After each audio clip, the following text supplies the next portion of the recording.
22 দিনে 31,000 ইমিগ্রেন্টকে গ্রেপ্তার করেছে আইস।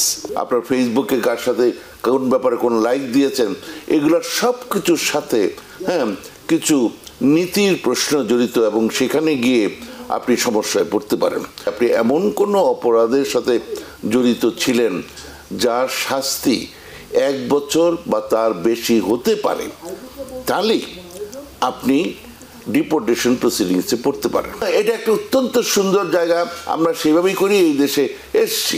কিন্তু যেহেতু এখন অবস্থাটা এরকমের, আপনার যদি পলিসির এগেনস্টে যায়, আপনি মানে সিদ্ধান্ত নিতেই পারেন, এবং এতে লজ্জার কিছু নেই। মাত্র 22 দিনে 31,000 ইমিগ্রেন্টকে গ্রেপ্তার করেছে আইস, এবং আরও অনেক স্ট্যাটিস্টিক্স আছে কিভাবে করেছে না করেছে। তো এ পর্যন্ত আমরা যদি দেখি যে জানুয়ারির 12 থেকে 9 ফেব্রুয়ারি পর্যন্ত, অর্থাৎ জানুয়ারির 20 তারিখে ট্রাম্প ক্ষমতা নিয়েছে, মূলত এখান থেকেই বলা যেতে পারে 9 ফেব্রুয়ারি পর্যন্ত এই গ্রেপ্তারের মানে হার বা সংখ্যা যে বৃদ্ধি পেয়েছে প্রায় 221% বেড়েছে। সুতরাং এই যে অবস্থা, একটা প্যানিক অবস্থার মধ্যে চলছে, এই অবস্থায় যে ট্রাম্পের এই ডিপোর্টেশনের বিরুদ্ধে করণীয়টা কি আছে, এইটা বিস্তারিত আপনার কাছে শুনতে চাই জনাব মীর মিজানুর রহমান। ধন্যবাদ। আপনারা যারা ভাবছেন যে এই দেশে আর থাকবেন না, তাদের জন্য কোনো ভয়ের কোনো ব্যাপার নেই, আপনারা চলে যাবেন। হ্যাঁ, এখানে যে এই দেশে থাকতেই হবে এমন কোনো কথা নাই। আমাদের একটা মাতৃভূমি আছে, হ্যাঁ, বা আরও আমাদের জন্মভূমি আছে, আরও অন্যান্য দেশ আছে, সেখানে আমরা চলে যেতে পারি। পাশের দেশ আছে, অন্যান্য দেশ আছে। হ্যাঁ, অবস্থা ভিত্তিতে আপনারা ব্যবস্থা নেবেন, এটা কামনা করি। আরেকটা জিনিস হচ্ছে, যারা সিটিজেন আছেন এবং 2 বছর হয়ে গেছে অন্তত সিটিজেনশিপের, তাদের ক্ষেত্রে সমস্যাটা সবচেয়ে কম যারা আর কি জন্ম নেননি এই দেশে। হ্যাঁ, তাদের বাইরের যেই গ্রুপটার কথা বলছি, ন্যাচারালাইজড হয়েছেন বা গ্রিন কার্ড আছে, কি স্টুডেন্ট আছেন, ভিজিটর আছেন, বা কোনো না কোনোভাবে কাগজপত্র নেই, এরকম যারা আছেন তাদের মধ্যে। আর তারপরে যারা আছেন, যারা সিটিজেনশিপ হয়েছে কিন্তু 2 বছর এখনও হয়নি, তাদের রিস্কটা একটু বেশি। এই জন্য যে কোনো যারা বর্ন সিটিজেন না, যে কোনো মানুষকেই নিয়ে ওনাদের ফাইল নিয়ে নাড়াচাড়া করতে পারেন। এবং এটা আজকের আইন না, গতকালের আইন না, বহু বছর ধরে আছে। সেই নাৎসি জার্মানির সে 2য় বিশ্বযুদ্ধের যুদ্ধাপরাধী, তাদেরকেও যদি এখন খুঁজে পাওয়া যাচ্ছে, তাদেরকেও ডিপোর্ট করা হচ্ছে। এটা ওই শুধুমাত্র যে মানে বর্তমান অবস্থা যেই ধরনের চিন্তা, সেটা না। এটা মানে রেগুলার এগুলো হচ্ছে, আমরা হয়তো জানি না, কম মানুষ, সেজন্য হয়তো জানি না। আর এই ব্যাপারে যে কথাবার্তাগুলা, সেগুলো আগে অত ছিল না, জাস্ট পেয়েছে, ধরেছে, পাঠিয়ে দিয়েছে, যা যা ডিউ প্রসেস মেনটেন করে, সেটা একটা কথা। হ্যাঁ, তো এই হচ্ছে কথাটা। কিন্তু যে জিনিসটা হয়েছে, যে যাদের যদি এরকম পাওয়া যায়, যাদের গ্রিন কার্ডটা ঠিক মতো দেওয়া হয়নি, হ্যাঁ, বা তারপরে তারা গ্রিন কার্ড পাওয়ার পরে এমন কোনো অপরাধের সাথে, অপরাধ বলতে শুধু মারামারি না, শুধু যে গুলি করেছে, কি চাকু নিয়ে ধরেছে, লাঠি নিয়ে ধরেছে, শুধু তা না, বিভিন্ন ধরনের অপরাধ থাকতে পারে। হ্যাঁ, আপনি কার সাথে ইভেন একটা ছবি তুললেন, কার জানাজায় গেলেন, হ্যাঁ, কার সাথে ছবি তুলেছেন, আপনার ফেসবুকে কার সাথে কোন ব্যাপারে কোন লাইক দিয়েছেন, এগুলোর সব কিছুর সাথে কিছু নীতির প্রশ্ন জড়িত, এবং সেখানে গিয়ে আপনি সমস্যায় পড়তে পারেন।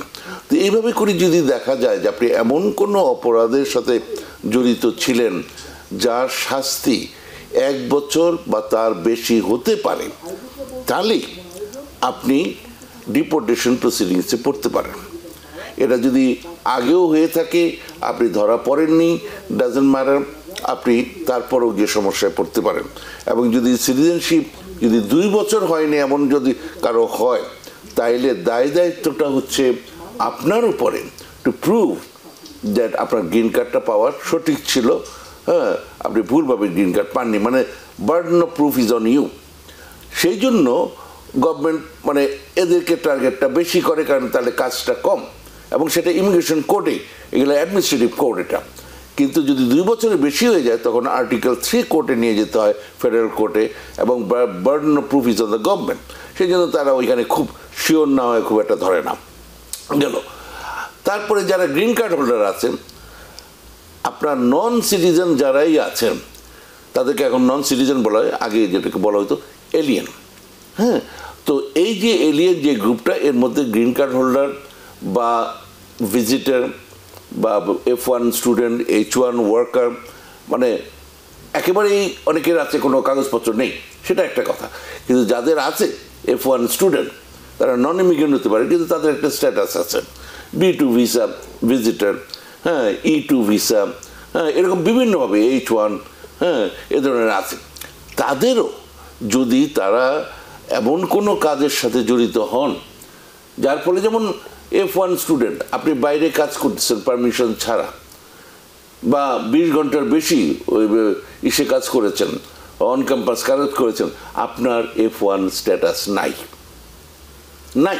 মানে আপনি ওই স্কুলে যান ঠিকই, কিন্তু আবার বাইরে কাজ করেন, মানে ফলে আপনার F1 স্টুডেন্ট স্ট্যাটাস আছে, কথাটা ঠিক না। তো এটা আপনি জানেন। তো তারা যদি ধরা পড়ে, হ্যাঁ, অবাক হওয়ার কিছু থাকবে না। ফলে আপনি বুঝতেই পারতেছেন আপনার কী করতে হবে। আচ্ছা, তারপরে আপনি B2 ভিসা এসছেন, বেড়াবেন, আপনি বাইরে কাজ করতেছেন, সেটা ক্যাশেই করেন, চেকেই করেন, কাজ করতেছেন, যদি ধরা পড়েন আপনার অবস্থাটা কী হবে বুঝতে পারতেছেন। আচ্ছা, গ্রিন কার্ড হোল্ডার আপনি, কিন্তু ওই যে বললাম এক ধরনের অপরাধ আপনি করেছেন, বা আপনার যেমন আমি উদাহরণ সহকারে বলি, রিসেন্টলি একজনকে ধরা হয়েছে, কি যেন বলে, যে জর্জ টাউন ইউনিভার্সিটিতে, কলাম্বিয়া ইউনিভার্সিটি, তো তার আগে, আচ্ছা, তার আগে আরো পরেও আরো ঘটনা ঘটেছে। এর মধ্যে আবার আরেক ডাক্তার সাহেবকে ধরা হয়েছে, ডাক্তার সাহেব না ম্যাডাম, ডাক্তার আর কি, হ্যাঁ, গেল।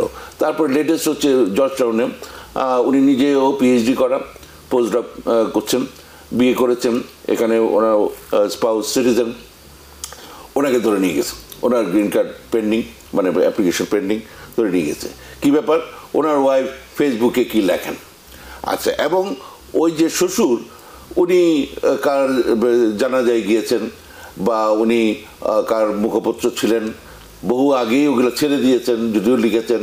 এবং এই ছেলের সাথে, এই ভদ্রলোকের সাথে ওই শ্বশুরের ওই বিয়ের প্রস্তাব নিয়ে যাওয়ার ব্যাপারে 1 বা 2 দিন ম্যাক্সিমাম কথা ছাড়া কোনো দিন কথা হয়নি। এই ছেলে পড়ে গেছে ওই সমস্যায় যে ফরেন পলিসি এগেনস্টে, তারপরে সে টেররিস্ট গ্রুপের লোকজনদের সাথে তার যোগাযোগ, তাকে ধরে নিয়ে গেছে। এবং আরেকটা খুব বাজে কাজ করা হচ্ছে, ধরুন আপনি নিউ ইয়র্কে আপনি ধরা পড়লেন, এখানে থাকেন, আপনার ফ্যামিলি এখানে থাকে, আপনাকে, হ্যাঁ, ম্যাক্সিমাম নিউ ইয়র্কে বা অনেক সময় নিউ জার্সিতে এলিজাবেথ ডিটেনশন সেন্টারে রাখা হয়।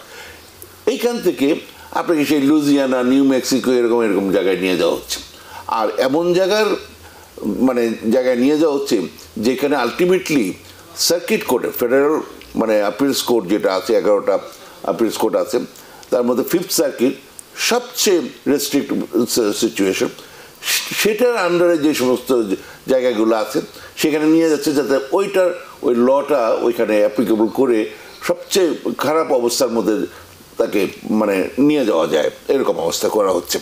তো এইভাবে করে এই ভদ্রলোকের এই অবস্থা হলো। হ্যাঁ, সে স্টুডেন্ট, হ্যাঁ, সে পোস্ট ডক করতেছে, হ্যাঁ, সে বিয়ে করেছে, তার অ্যাপ্লিকেশন পেন্ডিং, কিন্তু ওই যে তার ওয়াইফ নাকি কি লিখেছে, তার শ্বশুর নাকি কিছু ছিল। এইভাবে করে আপনারা নিজের পাগলও বুঝেন। আপনি, ওই জন্যই আমি প্রথমে বলে নিলাম, এখানে থাকতে পারেন, কোনো কথা নেই, হ্যাঁ, আপনি চলে যান, কিন্তু আবার এটাতে আবার রাগ করবেন না, কাইন্ডলি ও শ্রদ্ধা করে বলছি, হ্যাঁ, যে উনি নিজে তো আছেন, উনি চাই আমরা সবাই নো, হ্যাঁ, এটা একটা অত্যন্ত সুন্দর জায়গা, আমরা সেভাবেই করি এই দেশে এসছি। কিন্তু যেহেতু এখন অবস্থাটা এরকমের, আপনার যদি পলিসির এগেনস্টে যায়, আপনি সিদ্ধান্ত নিতেই পারেন, এবং এতে লজ্জার কিছু নেই। কিন্তু কথা হচ্ছে, যদি আপনার এখানে থাকতে হয়, হ্যাঁ, কারণ আপনি কিন্তু এখানে ম্যাক্সিমাম লোক টাকার জন্য আসে নাই, এখানে এর থেকে বহু টাকা, বেশি টাকা অন্যান্য জায়গায় আছে, আর বাংলাদেশে তো আছেই, হ্যাঁ, হাজার কোটি টাকার নিচে কোনো কথা শুনি না, হ্যাঁ, আগে লাখ টাকা শুনতাম, হ্যাঁ, গেল। তো এখন এই যে যদি থাকতে হয়, তাহলে এইগুলা বুঝেই থাকতে হবে। নিউ ইয়র্ক থেকে সম্প্রচারিত TVN 24 টেলিভিশন, বিশ্বজুড়ে বাঙালির কণ্ঠস্বর।